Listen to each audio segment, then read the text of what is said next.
할렐루야. 아멘. 우리 함께 서로 인사했으면 좋겠습니다. 참 잘 오셨습니다. 하나님께서 기뻐하십니다. 네, 이번 한 주간 참 수고하셨고요. 우리가 금요일 저녁 이렇게 모여서 주 앞에 예배할 수 있으니 주님의 은혜임을 다시 한번 고백하며 주 앞에 감사의 고백을 올려드립니다. 사복음서를 보면, 그러니까 우리가 잘 알다시피 마태, 마가, 누가, 요한 사복음서를 보면 그 가운데 마태, 마가, 누가복음을 공감복음이라고 이야기합니다. 공감복음서라고 이야기하는데, 이 마태, 마가, 누가복음 가운데 겹쳐지는 내용들을 참 많이 볼 수 있어요. 그러나 요한복음, 마태, 마가, 누가복음과는 겹쳐지지 않는 부분이 대부분이죠. 그래서 우리가 마태복음을 통하여서 마가복음을 통하여서 누가복음을 통하여서 요한복음을 통하여서 예수님에 대해서 더욱더 깊이 있게 살펴볼 수 있는 것입니다. 예수님에 대해서 한 권으로만 우리가 다 알 수 없기에 물론 이 네 복음서를 통하여서 예수님에 대해서 다 알 수는 없지만, 그러나 이 마태, 마가, 누가, 요한복음서를 통하여서 예수님에 대해서 더 깊이 있게 우리가 알 수 있는데요. 아까도 나누었듯이 공감복음이라고 불려지는 마태, 마가, 누가복음은 겹쳐지는 내용들이 많이 있다고 말씀을 드렸죠. 근데 그 겹쳐지는 내용 중에서도 어떤 부분은 더 강조되어지고 더 자세하게 기록되어져 있는 책도 있고, 다른 책들보다는 좀 더 간략하게 기록되어진 책도 있습니다. 우리가 예수님께서 베드로와 또 안드레를 부르시는 장면, 요한과 야고보를 부르시는 장면에 대해서도 공감복음서라고 불려지는 마태, 마가, 누가복음 모두에 등장합니다. 근데 마태복음과 마가복음보다는 누가복음, 오늘 우리가 읽었던 본문 말씀에 더욱더 자세하게, 더욱더 구체적으로 예수님께서 베드로와 안드레를 부르시는 그 장면이, 요한과 야고보를 부르시는 장면이 더욱더 구체적으로 기록되어져 있는 것을 우리가 살펴보게 됩니다. 오늘 본문 말씀에 대해서 우리가 한번 그때 당시의 상황을 한번 오늘 본문 말씀을 떠올리면서 한번 생각해 봤으면 좋겠어요. 이런 모습이었구나.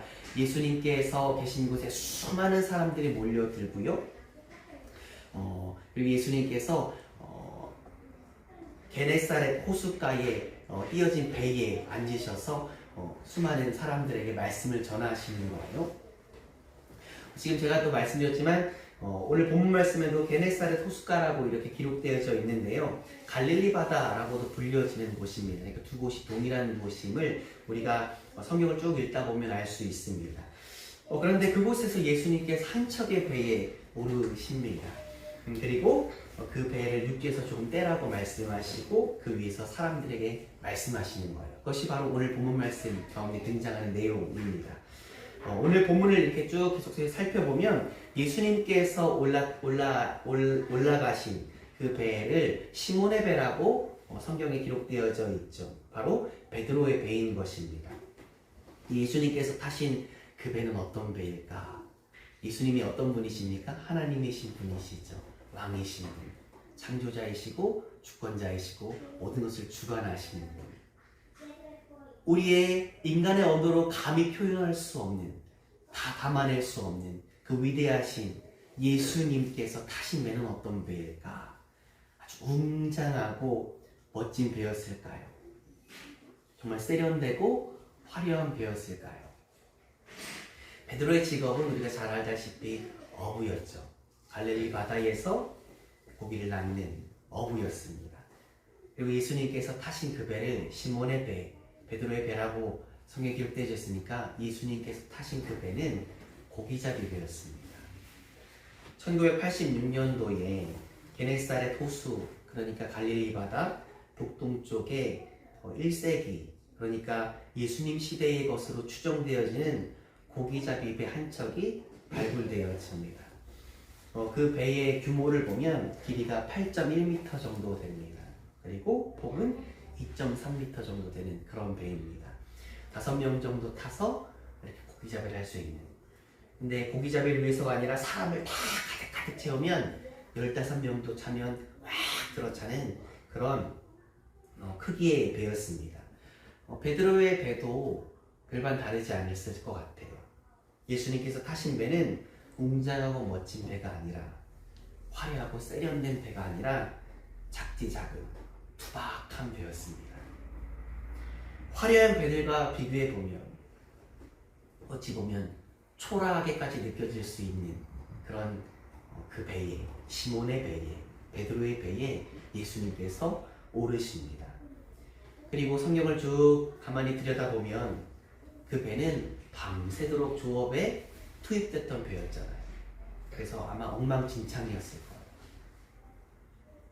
이런저런 것들도 많이 너부러져 있을 테고, 그리고 잡힌 고기가 없었지만 고기잡이 배에서 향긋한 냄새를 기대할 수는 없겠죠. 우리가 지금 예배를 드리고 있는데 저녁에 목사님 가족들이 무엇을 드셨겠구나 이걸 짐작할 수 있지 않으십니까? 우리 잠깐만 이렇게 요리해도 이렇게 냄새가 이렇게 나는데 오랜 시간 동안 그렇게 고기를 담아왔던 그 배에서 향기가 나진 않을 거잖아요. 막 비린내가 진동했을 것 같아요. 근데 그 배에 예수님께서 오르셨습니다. 그리고 수많은 사람들에게 그 배에 오르셔서 말씀하시는 거예요. 사람들은 작은 것보다 큰 것을 원하지 않습니까? 투박한 것보다 세련된 것을 원하고, 화려한 것보다 화려한 것으로 또 자신을 치장하려고 하지 않습니까? 초라하게 보여지고 싶지 않은, 그래서 나를 치장하는 거예요. 멋짐을 지향하고, 큰 것을 지향하고, 세련된 것을 지향하는, 화려하게 보이고 싶어하고, 대단히 보이고 싶어하고, 그래서 나의 상처와 아픔은 막 가리고요. 그리고 사람들이 실패라고 말할 것 같은 것은 꽁꽁 숨기는 모습이 있지 않습니까? 수많은 사람들이 더 높이 오르려고 하고, 더 많이 가지려고 하고, 더 많이 배우려고 합니다. 세상 사람들만의 이야기가 아닙니다. 안타까운 것은 교회에도 세상의 가치관이 들어와 있다는 것이죠. 수많은 그리스도인들이 세상의 가치관에 편승해서 세속적인 파도에 휩쓸려 갑니다. 그리고 무엇이 그리스도인답게 살아가는 것인지 구별하지 못한 채 나가는 사람들도 참 많이 있습니다. 교회에 대해서도 그렇죠. 얼마나 많은 사람들이 모이는가, 얼마나 큰 건물과 좋은 시설들을 갖추어 놓았는가, 목사님은 얼마나 많이 배우신 분이신가, 교회에 대해서 좋은 교회, 좋은 교회, 안 좋은 교회를 그런 세속적인 세상적인 기준으로 판단하려고 하지 않습니까? 심지어 목회자들도 성공한 목회와 실패한 목회를 이런 세상적인 가치를 두어서 성공한 목회자다, 실패한 목회자다, 그렇게 이야기하고 있는 시대이지 않습니까? 높은 지위가 잘못됐다는 것 아닙니다. 많은 숫자가 잘못됐다는 것도 아니고요. 많이 배우는 것이 잘못됐다는 것도 아닙니다.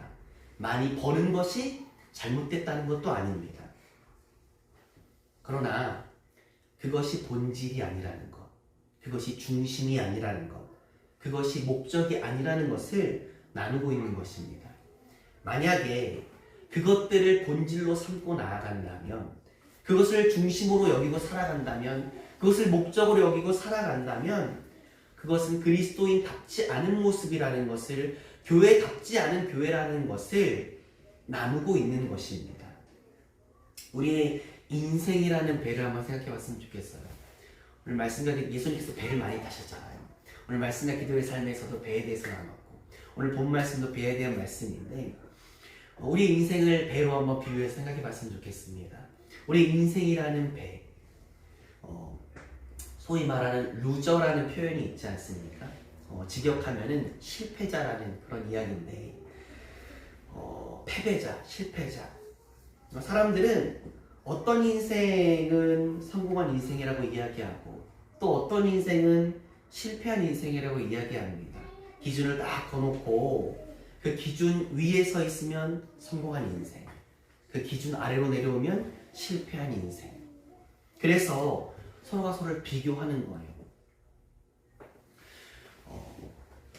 나와 너를 비교하고 우리 교회와 또 다른 지역 교회를 비교하고 우리 가정과 다른 가정을 비교해요. 그래서 평균보다 높이 있으면 나를 우월하게 생각합니다. 그리고 평균보다 낮게 있으면 나를 루저라고 생각해요. 나를 초라하게 생각하는 모습들이 있습니다. 사랑하는 우리 교회 가족분들, 어떤 인생이 의미 있는 인생입니까? 어떤 인생이 성공한 인생입니까? 다시 우리 본문으로 돌아와 봤으면 좋겠습니다.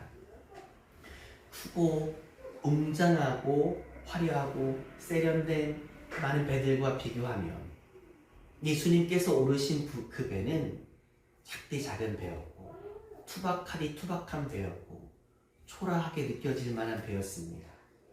그런데요, 그 배가 의미 있는 배이고 그 배가 아름다운 배이고 그 배가 멋진 배입니다.